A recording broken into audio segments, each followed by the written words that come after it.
Hello everyone and welcome to the Cavan Community and Culture Show. As usual, I'm your host, Grace McKiernan. Hope everyone had a really good Christmas and a Happy New Year. We'll start off this week with some of the cultural events that you can start your new year with. The Ramor Young Players present Robin Hood, directed by Mary Farrelly and Trina McCann. This panto extravaganza is packed with singing, dancing and fun for all the family. The show is on at the Ramor Theatre, Virginia, Thursday the 11th, Friday the 12th at 7pm, Saturday the 13th at 3pm and 7pm, and Sunday the 14th at 3pm. Tickets are available from the Ramor Theatre website. Also coming up at the Ramor Theatre in January is an exhibition by artist Eleanor Thompson. From her time living in South Africa and throughout Ireland, Eleanor is inspired by colour and alternative character in non-realistic painting. Admission is free and the exhibition opens on January the 16th. The eagerly anticipated independent feature film No Party for Billy Burns plays in Cavan Cinema on Thursday, January 4th. Written and directed by Cavan man Pádraig Connaughty and starring fellow Cavan man and star of RTE's Republic of Telly, Kevin McGahern. The movie tells the story of good-natured Billy leading a sheltered life in Cavan when an unfortunate chain of events triggers his loss of innocence and the line between reality and realism begin to blur. The film was very well received at both the Cork and Galway film festivals. The film is at 8pm and tickets are available from Multisound in Cavan. Now we've got a great interview for you with the lovely Heather Brett. Heather is a poet, artist and writer who has been living and working in Cavan for years. She is one of a number of artists who have been part of the cultural project The Ancient and Wild exhibition, a chance for a number of musicians, writers and artists to engage with and create work inspired by the geology and environment of County Cavan. Heather chatted to me about the project and what inspired her most to create a beautiful poem for the exhibition. So Heather, the Ancient and Wild exhibition is a combination between the Marble Arch Caves, Creative Ireland and the Cavan Arts. And do you know how it kind of came about and what the aim of the project was? Yeah, like you were saying, it is a Creative Ireland joint project between the Arts Office, the Heritage Office and the Marble Arch Caves Global Geopark. And Katrina O'Reilly is over the Arts Office and Anne-Marie Ward is over the Heritage and Grania O'Connor was a Geopark person. So the project, it was similar to a project that had been previously done a few years ago called Response to Beauty. The Ancient and Wild idea is that 12 artists, all from quite different backgrounds, would respond and engage with the landscape, the geology and the social history of County Cavan. I know that you did a couple of trips as part of the kind of build up to the exhibition to both Cavan House and to Trinity Island. I was wondering if you could tell me a little bit about the trips that the artists took. We did. We had really, really good days. Actually, we went to the Burren Park one of the days, and there was a picnic and lunch, and it was wonderful. And we had a tour through the Burren Park. I'm actually quite familiar with the Burren Park because I was very lucky a few years ago to be. I wrote a poem especially for the Burren called Testament, and it was actually set to music by the Cavan Choir in the Burren on the summer solstice. So I'm quite familiar with the Burren, so I really enjoyed the day. But it just wasn't my first thought to do a project about the Burren, although I have done, you know. The next, one of the other places we went to was, we went to St Mogues Island, which was really, really very pretty place.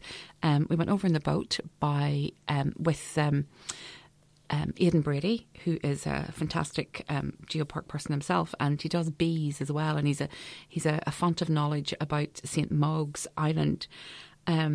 I suppose it's a very wild place, and there was lots of blue dragonflies. The place was just packed with them. It was just amazing, and of course it's very old. The ruins are there of the church, and I think it was it's just amazing what they did do in those days. You always had to get a boat to it, and their faith must have been amazing.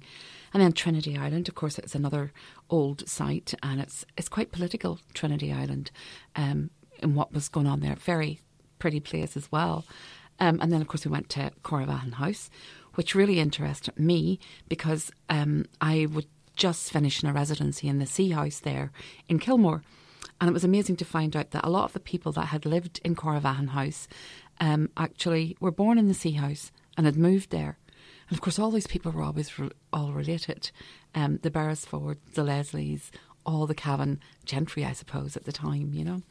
But I was very inspired nearly by the Leslie story of one of the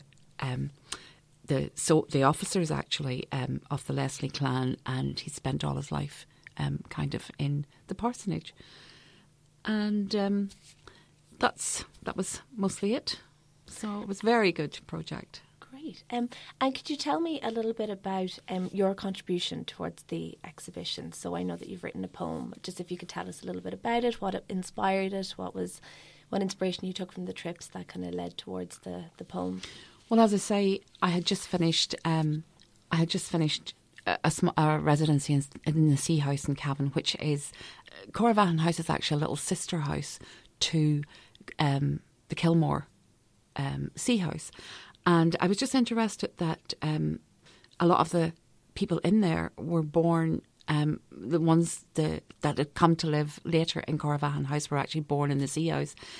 And this particular gentleman that I actually got quite inspired by was Charles Leslie. And his father was the parson, and he called him the Gov. And it was about his life, and he'd been a soldier in Glasgow, and of course he'd taken ill, and it wasn't a terribly lucky family, unfortunately, because there's a lot of illnesses in those days. But it was just quite amazing that he wrote an awful lot about his life in Cavan House and what he thought about the countryside there. But as a project, it was great to see so many different people doing things. There was films with poetry put to an actual visual area about the burn. There was animation, which was very beautifully done, about water. And there was rocks made by Elena Duff, which were very interesting in the sense of like before it all started, which is a sound piece. And then some of the other artists, there was another fine poem from B. Smith. There was another film, actually a sound piece from Cormac McCann, which was very interesting, and a piece of art hanging, a wall hanging by Ben McCabe, and then of course visual art from Ricky and Frida Young, and I hope I haven't forgotten any, and some photographs, yes, and some photographs from Rosaria McHugh. I'm just trying to think now to forget anyone else. Oh yes, Jim McPhee, yes, or Jim Fee. He had a piece of pottery, and it was quite interesting to be part of an exhibition that wouldn't look out of place in a city. You know what I mean? I thought that everything was so diverse, and it was quite minimalist actually. When you go in, you think 12 pieces, you know, and it looked like there wasn't a lot in it, but actually when you went to see the history behind everybody's piece, it was actually really interesting, you know. So kind of, I was quite impressed with being part of the exhibition, you know. And there was such a variety, like you say, of artistic backgrounds there, from music to animation to storytelling. Yeah. And did everybody work separately on their own pieces? Or they did, yes. No, there was no collaboration except when we came to do the tour days and hear the talks and that. We had Dr. Kirsten Lemon came to tell us about the glacial erratics over in the Burren and the timeline, actually, because it's wonderful to think that the Burren, like there's rocks in the Burren that are hundreds of millions of years old, you know, and then to go to built heritage, which is maybe a couple of 100 years old, a fine house like Cavan House, you know, and then to go to somewhere like Trinity Island, which is, you know, really steeped in its own little history, you know, and